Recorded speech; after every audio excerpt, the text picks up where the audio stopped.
Rendre justice aux femmes, victimes de la Révolution mais aussi actrices, sur le terrain politique, par la violence parfois. Théroigne de Méricourt a pris les armes, Olympe de Gouges rédige une déclaration des droits de la femme et de la citoyenne.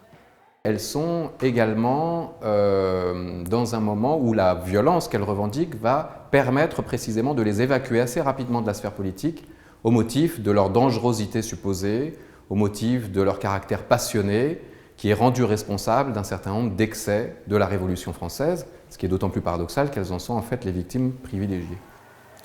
En mars 1789, les femmes marchent sur Versailles. À travers des peintures, l'exposition retrace leur histoire jusqu'au début du XXIe siècle.